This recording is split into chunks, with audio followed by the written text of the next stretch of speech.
Welcome back. Tomorrow will be a first alert weather day for Anchorage because of the high wind that is likely. From 4 a.m. to 10 p.m., you should be prepared for those strong winds on the hillside and along the Seward Highway from about Potter Marsh down as you head closer to Bird Point. But even in the Anchorage Bowl, we're going to see those winds ramping up. It is out of the southeast, 25 to 35 miles per hour, gusts between 45 and 65 miles per hour.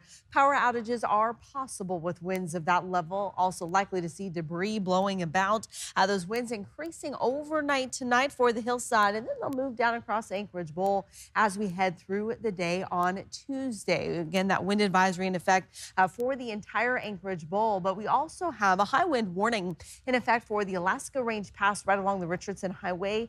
This is where we could see wind gusts to 75 miles per hour, and then strong winds also likely here on the west side along the Parks Highway and then along the Dalton Highway all on Tuesday. So if you're doing some traveling, especially in those higher elevations, do be prepared for the high winds on Tuesday.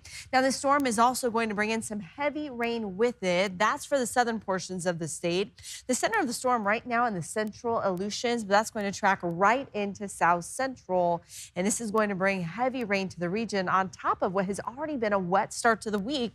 Record rainfall yesterday, about 3/4 of an inch. And not only was this the wettest July 12th that we have ever recorded here in Anchorage, we haven't seen that much rain on a single day since back in August of 2024. So there was never a day last year or so far this year that we saw as much rain as we got yesterday. That is until as we head into tomorrow and we see those numbers continuing to climb. Now, as we look at the past 48 hours, so including what we've seen today, it's about 8/10 in Anchorage, but look at Portage, nearly 1.5 inches of rain in the past 2 days.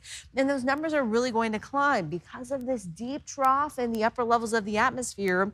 That jet stream is going to, first of all, carry that storm, whatever it is, right here into South Central. But because that trough is getting stronger, it's also going to strengthen that storm here at the surface. So when it gets here, it'll be able to produce some significant rainfall.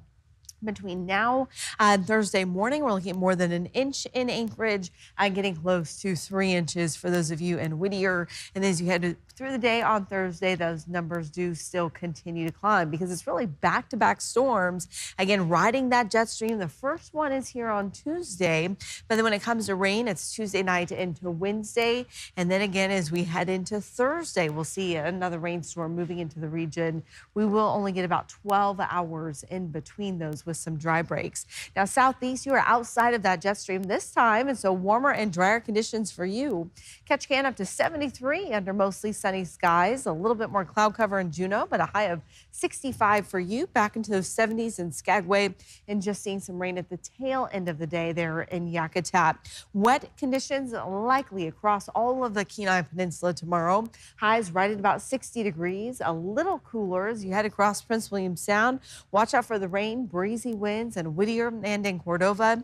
We'll see those winds picking up in the Cop River Basin. Warmer for you at 74, but be prepared for some light rain as well. In the valley, high temperatures only reaching those 50s and low 60s. We'll see those breezy winds in Wasilla and Palmer with that heavy rain likely all the way into Anchorage. Again, where wind gusts over 45 miles per hour are likely tomorrow. High temperature only getting up to 60 in Girdwood. We're talking highs just in the mid 50s. And then as we look ahead here to the rest of this week, you can see temperatures staying about the same in the low 60s. We'll see wet conditions early Wednesday morning and then again most of Thursday. And then it starts to quiet out as we head from Friday into the weekend. Temperatures eventually getting a little bit warmer and into the interior 70 tomorrow, but back into those low to mid 60s the rest of the week.